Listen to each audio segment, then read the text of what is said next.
औज़ुबिल्लाहिस्समील मिनश्शैतानिर्रजीम बिस्मिल्लाहिर्रहमानिर्रहीम।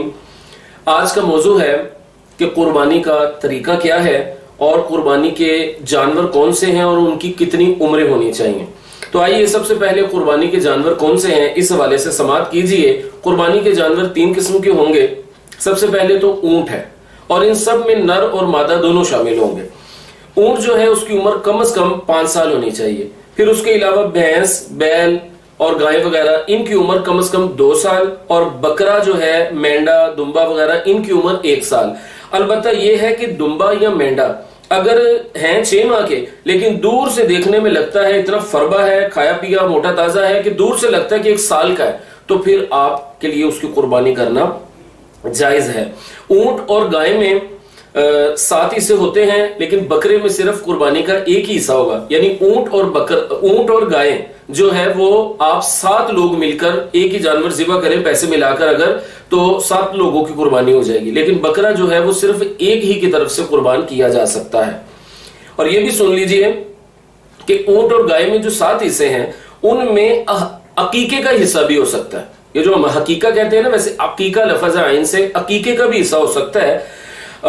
लेकिन ये है कि अगर इन 7 हिस्सों में कोई एक भी शख्स ऐसा है जिसकी नीयत ये है कि मैं कुर्बानी के लिए तो बकरा कर रहा हूं लेकिन बकरे का गोश्त खुद खा लूंगा, खुद पास रख लूंगा, होता भी उसका काम है, और जो है मैं गाय के हिस्सा डाल लेता हूं और इसका गोश्त हासिल करके वैसे लोगों को दे दूंगा।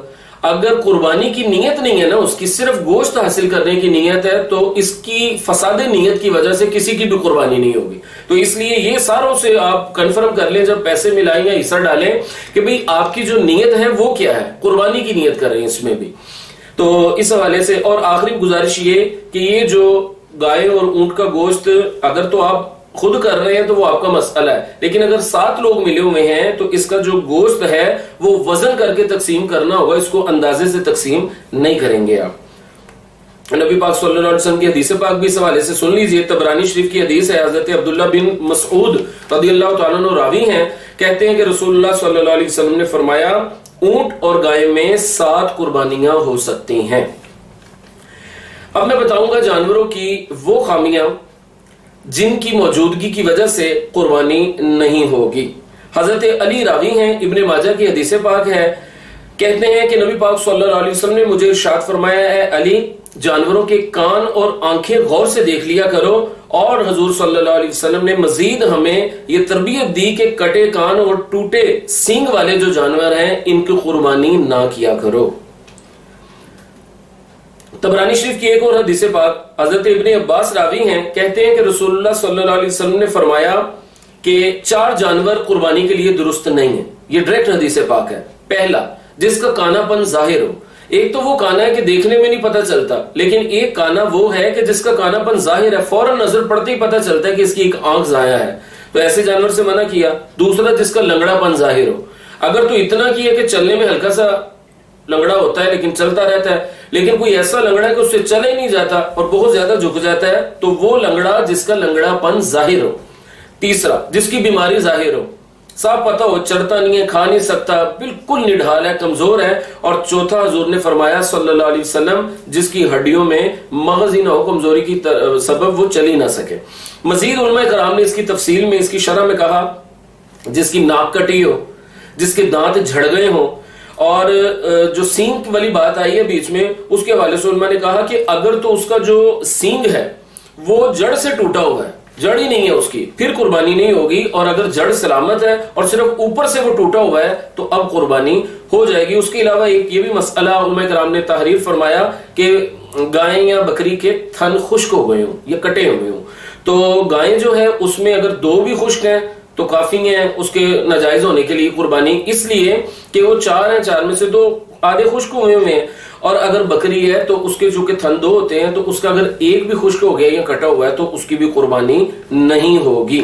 और आखिरी बात ये भी सुन लीजिए इस हवाले से कि कुर्बानी के ऐन मौके पर, पहले कोई ऐब नहीं था जानवर में, ऐन मौके पर जानवर ही उछला कूदा, उसी ने उल्टबाजियां लगा दी, हाथ में काबू में नहीं आया, कोई ऐप पैदा हो गया, तो उस वक्त जो ऐन मौके पर ऐप पैदा हुआ वो उसका मसला नहीं है बीच में कोई, वो ऐब अब पैदा हो गया, आपने तो सही जानवर खरीदा था इसलिए कुर्बानी हो जाएगी।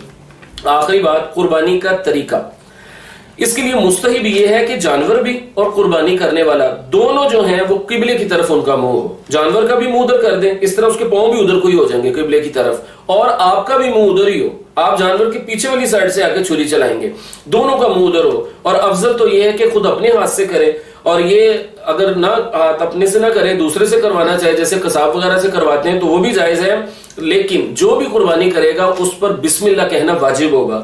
यहां तक कि अगर कसाब के साथ आपने भी छुरी पर हाथ रखा, या बस वक्त बच्चों को, बेगम का किसी का हाथ लगवा देते हैं, जिसका भी हाथ लगवाएं, जितने भी हाथ होंगे सब पर बिस्मिल्लाह कहना वाजिब होगा। अगर एक ने भी ये सोचकर छोड़ दी कि दूसरे ने कह ली होगी, तो जानवर हलाल ना होगा।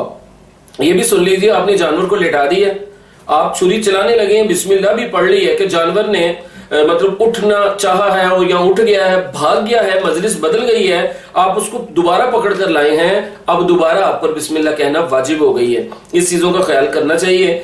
और उसके अलावा एक ये भी मसला है, वैसे तो आमतौर बिस्मिल्लाह अल्लाहु अकबर ही कहा जाता है, लेकिन उलमा इकराम ने कहा कि अल्लाह अज़्ज़ व जल के और नाम भी अगर ले तो कुर्बानी बहरहाल जायज होगी, जैसे अल्लाहु अकबर, सुभान अल्लाह, अल्हम्दुलिल्लाह या ला इलाहा इल्लल्लाह, इनमें से कुछ भी कहे कुर्बानी हो जाएगी। वैसे बकरी और गाय को ज़िबा करना सुन्नत है और ऊंट को नहर करना सुन्नत है। यानी बकरी और गाय को लटाकर और ऊंट को खड़े खड़े तकबीर कह के उसके वो जो गला होता है वहां पर नेजा मारना सुन्नत है, कि वो फिर खड़े, उसका खून निकलेगा, वो खुद ही फिर नीचे गिर जाएगा। एक ही जगह से ऊंट को भी ज़िबा किया करें। बाज लोग उसके 3 कट लगा देते हैं, ये कोई इसकी जरूरत नहीं है। सिर्फ जहां पर गला है, शहर और ये वेन्स वगैरह होती हैं, रगे हैं, यहां से काटना या उसके नेजा मारना सुन्नत है। तो इस हवाले से रखिएगा अपने ज़हन में ये मसाइल। और कुर्बानी के दिन जो आ रहे हैं, अल्लाह तबारक व तआला से दुआ करता हूँ आपकी और मेरे, अल्लाह तबारक व तआला वो हसीन बना दे, और काश कि वो दिन भी आ जाए कि ये कुर्बानी हम मैदान मीना में कर रहे हों। इंशाल्लाह इसके बाद एक और क्लिप बनाना पड़ेगा, क्योंकि बहुत लंबे होते जा रहे हैं, जिसमें इंशाल्लाह गोश्त की तकसीम कैसे करेंगे, और ये भी बताऊंगा कि गोश्त के वो आज़ा कौन से हैं जिनका खाना मना है। अल्लाह पाक हमें अमल करने की तौफीक अता फरमाए।